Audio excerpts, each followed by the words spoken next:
When you think of forms to fill out, you think of boring, mundane office work that cannot be fun in any way, shape, or form.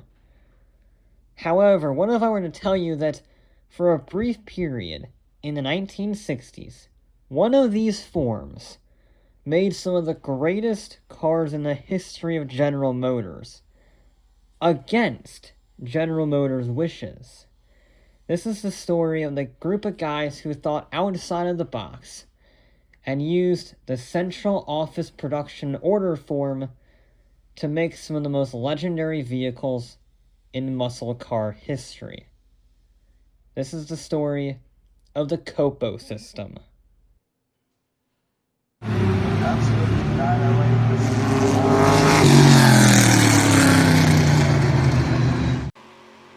Quick preface, I didn't research it in detail, but chances are this process is very similar for every auto manufacturer with different names, but we're going to focus specifically on General Motors for this one.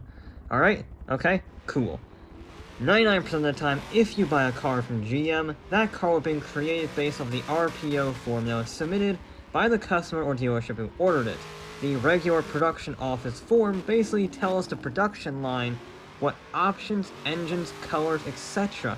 that this specific car gets. However, if you're a large company that needs a lot of vehicles like a taxi service or a police department, filling out 100+ forms proves to be rather time-consuming. So GM added a division with their own form called the Central Office Production Orders, or COPO, which was specifically designed for fleet orders, which allowed customers to buy as many vehicles as they needed with whatever options they needed, with a significant reduction in paperwork. But again, this is all for commercial fleet orders. It wasn't an option at your local dealerships. Usually. You see, if your dealership owner had some friends in the office, they could get their order forms submitted and approved with terminology like off-highway and heavy-duty to sneak massive engines into tiny vehicles. This is a big deal for Chevrolet, because while Chrysler and Ford were deep in the horsepower wars, GM had a rule prohibiting anything other than large cars and the Corvette from having engines greater than 400 cubic inches. And that made a big problem for not only customers who just want to drive the cars for fun or show it off to their friends, but for also racers, because any privateers who used GM products were stuck with 350 V8s in a field of 440s and 429s. By 1965, a Pennsylvania Chevrolet dealer owned by former Le Mans racer and SCCA champion Don Yanko decided he was tired of losing to Cobras, and GM's policies on racing were not helping matters. So he built a racing car out of the recently fixed-up Chevy Corvair. The SCCA rules required that he needed 100 road versions to compete in his class. So, using some friends we'll get to later, he snuck 100 Corvair courses through the COPO system and built some of the most underrated sports cars ever. The Stingers, as they were called, had the rear seats thrown out, fiberglass bodywork, new suspension, a quicker steering rack with a new 4-speed gearbox, an LSD, and reworked engines making 240 horsepower. Although there is a massive caveat, because these modifications greatly varied from car to car. Not every car had the same, so no two were truly alike. But between 1965 and 1970, 185 Corvair Stingers of various quality were built, and they did their job. Yanko and crew won several SCCA divisional titles. Yanko didn't invent the COPO loophole, but he was definitely the most prolific abuser of it. So let's focus on him for more than a second. Yanko also realized that when the Camaro came out and had its puny 350 V8 as a max, that you could get bigger engines in that car to spare because, well, he looked at the engine bay and said, that is not filled up to maximum capacity, therefore I want a bigger engine. Specifically, he wanted the 427 engine from the Corvette.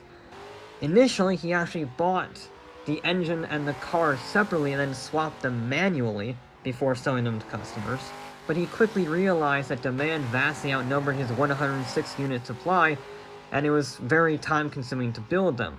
So by 1969, he started to use the COPO system. And now with GM building his big block cars for him, he was able to get better stuff on those cars too, like power disc brakes, a bigger sway bar, special heat-treated gears, spoilers, and a heavy-duty radiator. In 1969, the Yenko Camaros could run low 13-second quarter miles, and with light modifications, they were in the 11s. It's easily one of the most famous Camaros of all time, one of the most expensive and valuable Camaros of all time. It's an icon. It was even used in the Fast and Furious films, despite being used in Too Fast, Too Furious, which is a weird one with lots of tuner cars of varying quality. Yenko still got in there. And the Camaro is not the only thing Yenko messed about with. He did the exact same thing to the Chevelle and modified 99 of them with the 427 V8. He even managed to squeeze the LT1 V8 into a tiny eco-box, the Vega. So while the normal Vega, and even the pretty cool Cosworth Vega, made at max 130 horsepower, Yenko's V8 Vega made 375 horsepower and 380 foot-pounds of torque. It did 0 to 60 in under 6 seconds and had a top speed of 155 miles an hour. Even some of the wagon versions of the Vega got this treatment, albeit with a much less powerful 200 horsepower engine.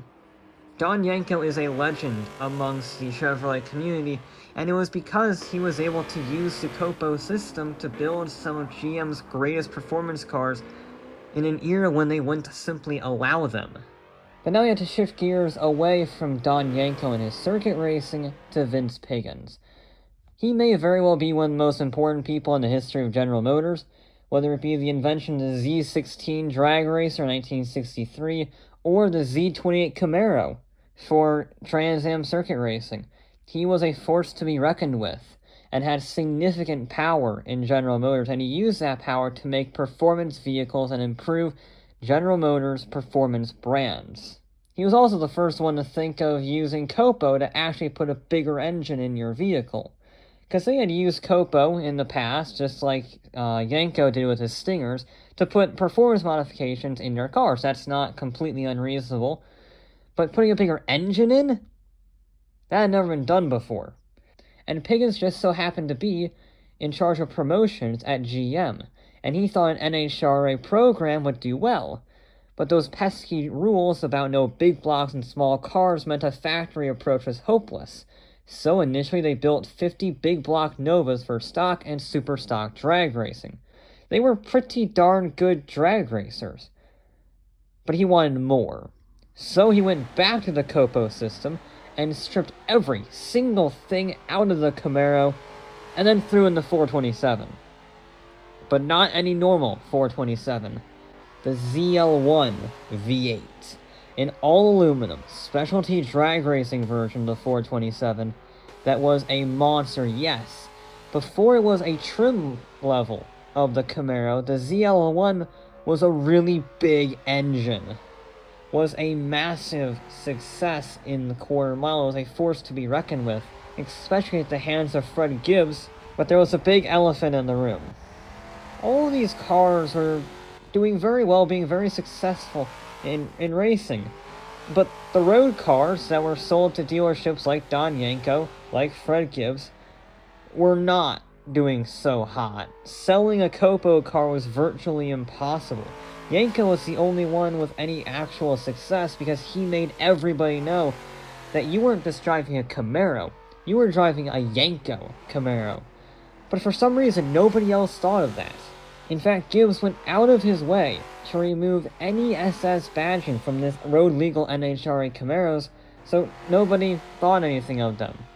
So when they went to the dealership and saw the seemingly regular Camaro RS, or whatever it is, and saw that it was twice the price of another top-of-the-line Camaro, they ignored it and went on to something else. And it's not just the Camaros that were twice the price. Any of the E-COPO cars, Chevelles, Novas, etc., they were all ridiculously expensive. Simply put, the E-COPO orders were so niche that it was practically impossible to sell them for a profit. Gibbs himself said he only sold 13 of the 50 ZL1s he ordered. And as this sales disaster was unfolding, GM's upper management had had enough, and their E-COPO loopholes were shut down for good. E-COPO, it was not shut down, it's still a thing. But the approval requirements became a lot stricter, and people just sort of stopped using it. And nowadays, as performance cars are incredibly popular, those loopholes are no longer necessary. And yet, COPO has been reborn. Kind of. All the vehicles built during the COPO loophole era are incredibly revered and incredibly valuable, and the Camaro is doing as good as it always has been. So in 2012, GM launched both the Camaro ZL1 trim level and the COPO Camaro. The ZL1 was a track version with the most powerful engine ever fitted to a road-going Camaro, but it also had a no-lift shift manual gearbox, GM's signature Magna-Ride suspension, and 20-inch forged aluminum wheels to fit the bigger brakes. And if you want to go even bigger than that, right now you can buy the 1LE trim, which throws in 650 horsepower, wider track-rated tires, carbon fiber, and crazy aerodynamics. The ZL1 1LE lapped the Nürburgring in 7 minutes and 16 seconds. That's faster than a 911 Turbo S, the Nissan GTR, and the Ferrari 488. It's a force to be reckoned with, just like the ZL1 was back in 1969. But it's a full COPO Camaro that returns to its drag racing roots in style. This was designed pure and simple for NHRA super stock regulations. That means it is not road legal in any capacity. Not that you would want a modern road legal COPO Camaro with its full roll cage, 5-point harness, solid rear axle, fat drag tires, and tiny bicycle front tires. It also has a 7-liter LS7 V8 tuned for drag racing with a 4-liter supercharger on top to make 550 horsepower. Allegedly. I totally believe that. And it only gets crazier from there. The 2022 COPO got the usual 327 and 427 V8, but GM wanted to send off the internal combustion Camaro with a bang. A really freaking big bang. The 9.4 liter, that's 572 cubic inch V8, makes who knows how much horsepower. GM says it has 450 horsepower on their website, which I totally believe because the 9.4 liter sub-9 second dragster with a parachute only makes 450 horsepower. Over the COPO Camaro's production run starting in 2012, GM only made 69 per year, except for 2022 because it's a send-off, so it's an unlimited production. And yet, I have found an even rarer one. For now, anyways. The E-COPO Camaro is exactly as it says on the box, an electric Camaro dragster. It combines the mechanical engineering that makes dragsters the fastest track vehicles on the planet, and it combines the electric powertrain and its instant acceleration that makes the road cars the fastest accelerating vehicles on the planet. It's still a testing prototype, but it makes a conservative 700 horsepower and can run in the low 9s. It's the future of drag racing, whether you like it or not. Honestly, I don't think it's gonna beat the top fuels or even the pro stock ones. But for super stock and for road cars, this is the future. And if the COPO system was as groundbreaking and forward-thinking as we remember it, the E-COPO Camaro is following in those footsteps magnificently.